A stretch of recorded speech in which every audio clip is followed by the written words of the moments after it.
Oke, baik, kali ini kita coba akan membahas tentang bagaimana mengetik menggunakan fasilitas drop cap dan pengetikan berkolom.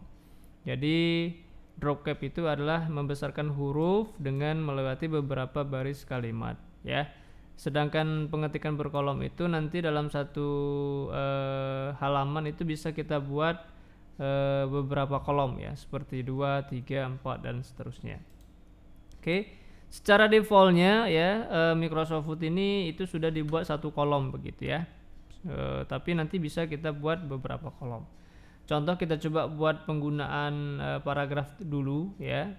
Kita buat satu paragraf dulu seperti ini ya. Tapi kita ketik judulnya dulu, artikel tentang mengurangi plastik ya. Untuk ramah lingkungan. Oke. Ini coba saya besarkan dulu.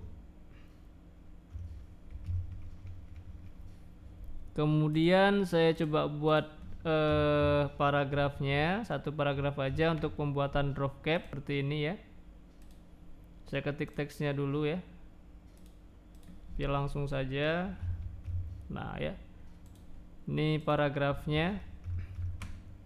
Oke. Untuk membuat fasilitas drop cap, langkahnya cukup kita blok satu huruf di awal kalimat, kemudian kita klik tab insert, pilih drop cap, ya. Kemudian kita pilih drop cap option. Nah, di sini bisa kita setting posisinya adalah dropped, kemudian font yang kita pakai font biasa saja, ya, Arial. Kemudian ada length to dropnya kita buat 4 ya, jadi nanti dia akan melewati 4 baris. Distance from textnya jarak antara drop cap dengan teks selanjutnya ya, bisa disetting sendiri. Kalau sudah kita klik tombol OK. Nah begini ya, dia melewati 4 baris kalimat begitu ya. Nah ya, ini yang disebut dengan drop cap gitu. Kemudian kalau kita ingin membuat kolom di bawahnya seperti ini, jadi di bawahnya ada pembuatan 2 kolom, tetapi dia agak sedikit banyak ke kiri, ya. Langkahnya bisa kita klik di page layout, kita bisa pilih kolom. Jadi kalau kita ingin membuat kolom itu bisa 2 cara, bisa kita ketik teksnya dulu, baru kita buat kolomnya, atau bisa kita buat kolom dulu baru kita ketik teksnya, ya. Untuk kali ini saya coba buat kolomnya dulu ya. Klik column, kemudian pilih more column. Sini ada 1, 2, 3 left. Tapi kita bisa pilih more column dulu. Kalau langsung kita klik to, nanti yang atasnya akan terbuat 2 kolom ya. Kita inginnya itu yang bagian atasnya tetap tidak terganggu ya. Jadi kita bisa setting dulu di more column. Kita klik yang presentnya yang left ya. Seperti ini dia semuanya akan dibuat 2 kolom dengan settingan kiri gitu ya. Supaya yang atasnya tidak terganggu, kita bisa pilih yang apply to-nya this point forward, sehingga yang atasnya tetap dari kursor ke bawah akan dibuat 2 kolom seperti ini gitu ya. Oke, kita coba ketik teksnya dulu ya. Ketika berbelanja. Oke ya. Nah gini ya. Jadi kalau sudah kita selesai ya membuat teks kalimatnya, kita tidak bisa berpindah ke sebelahnya ya. Jadi kalau mau pindah kolom ke sebelahnya, langkahnya adalah kita klik di break ya. Ini ada di page layout break. Kemudian kita pilih kolom. Sehingga nanti kursornya akan diarahkan ke sebelah gitu ya. Sendiri sebagai langkah untuk mengurangi penggunaan botol plastik. Saat ini saya pastikan aja ya.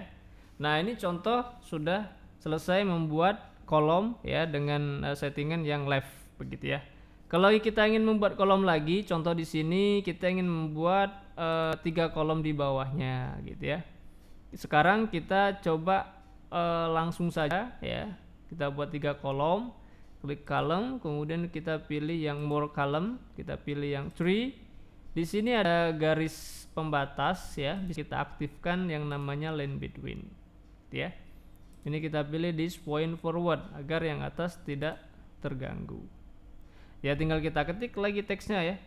Ya. Bahkan ketika sampah plastik terbawa hingga ke laut. Oke. Nah, ini ya. Kita langsung aja. Sama ya. Kalau mau pindah ke sebelahnya ya, kita tinggal diklik fasilitas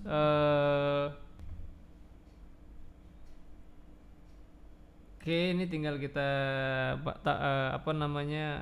pindahkan ke kolom sebelahnya ya. Tinggal diketik lagi teksnya ya. Membuat masyarakat kembali menyadari tentang penggunaan plastik ya. Oke, ini langsung saja saya coba buatkan ke sebelahnya. Oke ya. Nah, begitu ya. Kalau kita ingin kembali ke seperti semula, ya tinggal kita klik aja di page layout, kita jadikan satu kolom kembali gitu ya. Nah, ini kalau langsung one ya. Jadi supaya yang atas tidak terganggu, ya kita pilih more column, kita jadikan one. Terus apply itunya kita pilih this point forward, sehingga dia akan kembali ke seperti semula dengan tidak mengganggu kolom yang di atasnya. Oke, demikian langkah dan cara untuk pembuatan kolom di Microsoft Word serta penggunaan format dropcap.